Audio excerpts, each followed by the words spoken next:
The launch of Cyberpunk 2077 was nothing short of a disaster. Everyone suspected this to be the game of the year, and after subsequent delays, what we got was a game riddled with bugs, broken promises, and oddly enough a somewhat competent Stadia port?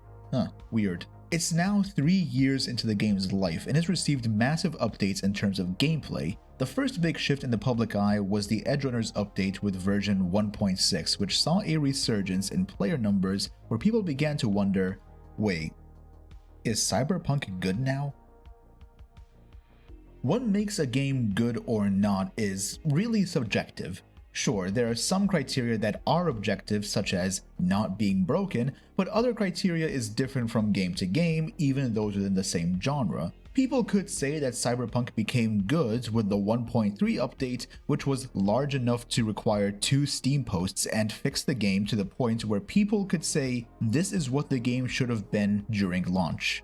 My favorite fix from this patch was screen with pictures of Sky and Angel will be shown substantially longer, making it easier to choose between the two because it was apparently making people accidentally gay. Personally, I would say the game became good around 1.5, which added in features such as the purchasable apartments, redesigned perks, and the fact that throwing knives are no longer lost when you throw them. People really remember that? Like, you can have this absolutely powerful, legendary knife, and when it's thrown, it's just gone. And it's wild how that was a mechanic for so long. Granted, I still had my issues with the game, but it was less about the gameplay mechanics and more so as it was being touted as an RPG when that description was removed and then subsequently added back in. The very first video on this channel was uploaded about a year ago, and it was also a few days before the Edgerunners update, and it was about how I felt that the game was less of an RPG and more of an FPS with RPG elements. Yes, there's a difference. And yes, I can be that pedantic. And over time, after playing the game, some of my views have changed where I relaxed on a lot of those points because I'm a person and people can just change their opinions. It's crazy how we can do that. But now we have the 2.0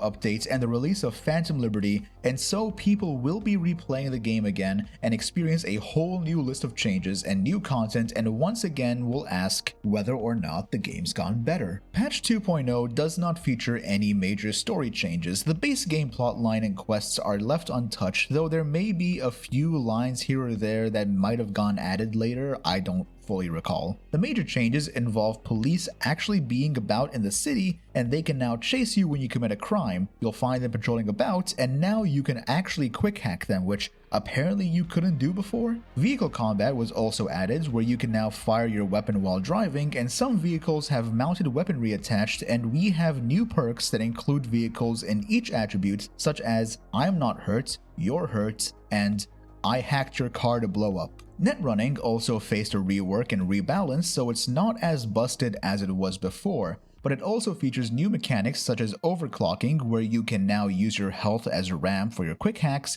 and you can now queue and combo quick hacks together. There are other changes to cyberware and weapons, but the one I want to talk about the most are the perk reworks, which appear to address an issue I had in my first video. When it comes to character builds pre 2.0, it was really easy to make. You pick your chosen weapon type, let's say handguns, and you level the required attributes such as reflexes, and then you spend your points on perks to increase the damage of your chosen weapon type. The perks are really exciting because they include things such as increased damage, or increased crit rate, or increased crit chance. Granted, there are other perks that have a bit of flavor to them, such as the last bullet deals double damage perk, but the main issue of all this is that it comes down to the simple design plan of damage number go up.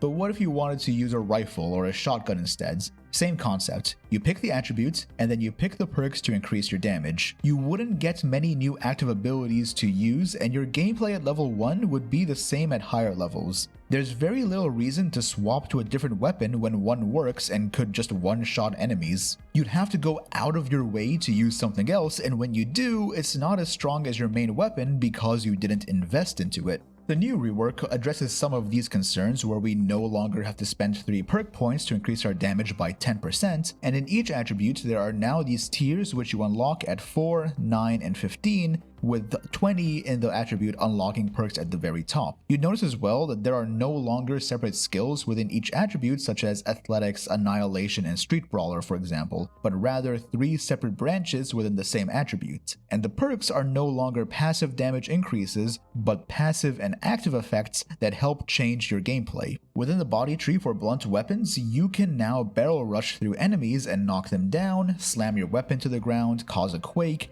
and you can grab passives that reduce armor on heavy attacks or increase damage after a block. If you pair it with a reflex tree, then instead of having to take hits, you can now dash from side to side. Options are more varied and new synergies exist to help create a build and fantasy that you do want to achieve. It's been an overall net positive, as now I won't feel like I'm spending 40 or so hours with the same build and playstyle. Cyberware has also been reworked, being tied to technical ability, and now has an upper limit with how much you can have. All armor is now tied to cyberware, and clothing has been reduced to fashion.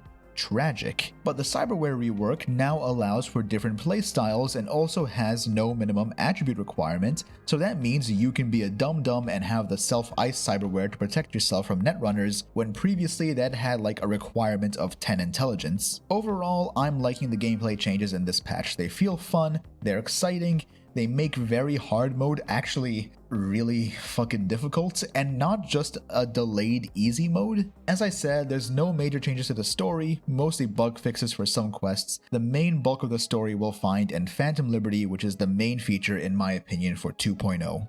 Phantom Liberty starts after you finish the Pacifica part of the main quest with the Voodoo Boys. You receive a call telling you to head to the entrance to Dogtown, and as you do, you'll get this major headache, but Johnny's also suffering from it, so if you want, you can just laugh at his misery or something. You then meet with Songbird, who is a netrunner who needs your help about a soon-to-be crashing plane that has the NUSA president on board. But before you deal with that, to say sorry for hacking your head, a little oopsie, Songbird gives you a new perk tree tied to the Relic. The Relic perk tree doesn't feel as extensive as I thought it would be, but it's neat I guess. It has some new perks for your cyber arms and also has perks that involve optical camo and something to show vulnerabilities on enemies. As I said, the bulk of the gameplay comes from the 2.0 update, while the Phantom Liberty DLC adds more missions, a new main story, and it also increases the level cap up to 60, so you can now have a build with 3 attributes at 20, 1 at 18, and 1 at 3, which honestly just sounds like a build that doesn't want to invest in intelligence. There's also new Radiant missions about, but so far I've mostly done the car delivery missions and they're actually alright. The rewards at the end are actually pretty decent. Phantom Liberty has about 15 to 20 hours of content, and the main story is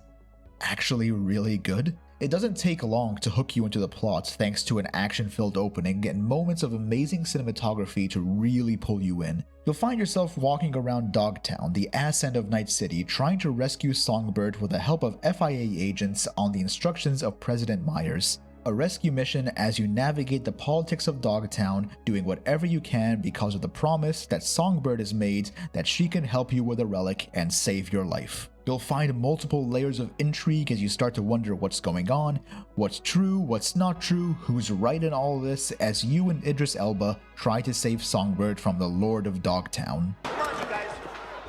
You stupid valve!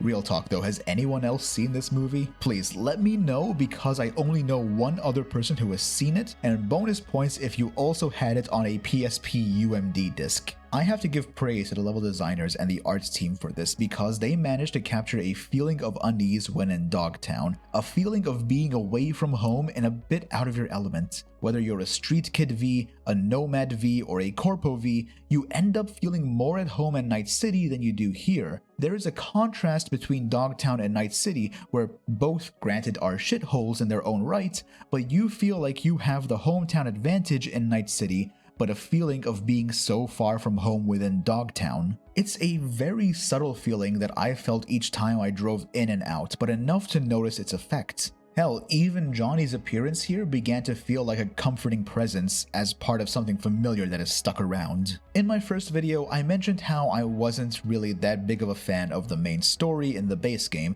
Not that it's all bad, I liked the Pacifica story, I liked the parade sequence, but the writing for the main plot just wasn't as good as some of the side quests were. It also doesn't help that we're faced with our impending death at the hands of the relic, but it never really comes until the very end. Remember when Johnny took you to the piss?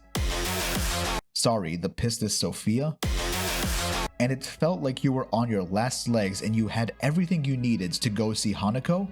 Nah, just wait a couple weeks, go on a date with Rogue, go play lead guitar to Kerry Eurodyne, have a fulfilling romance with Pan Am. Some of it around the end felt like ways to extend the game, and Phantom Liberty's story knows what it wants to do, knows the beats to go on, and you feel a drive to complete it because of the promise of saving your life. It feels deliberate, it feels confident, they know what they're doing with the story, and it's just leagues better than the base game story. You get to feel a contrast between the base game and Phantom Liberty, where Phantom Liberty makes the game feel a lot more complete. Like without it, there's been something missing, something had to be there. And with the DLC now finally out, it now feels like it's all there, we have everything. My time playing through the DLC has honestly been great. The 2.0 update really does end up shining in Phantom Liberty. I'm already looking forward to my next playthrough, and in particular, I want to see if a Corpo V has anything special here, because honestly they were an Arasaka agent in the past,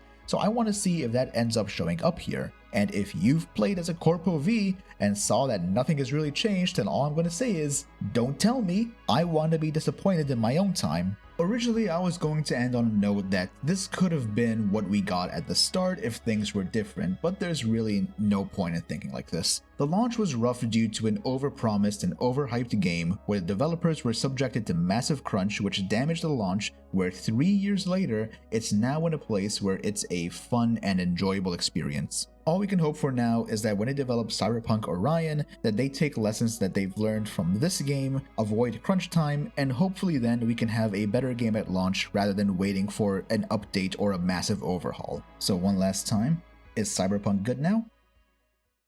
Yeah.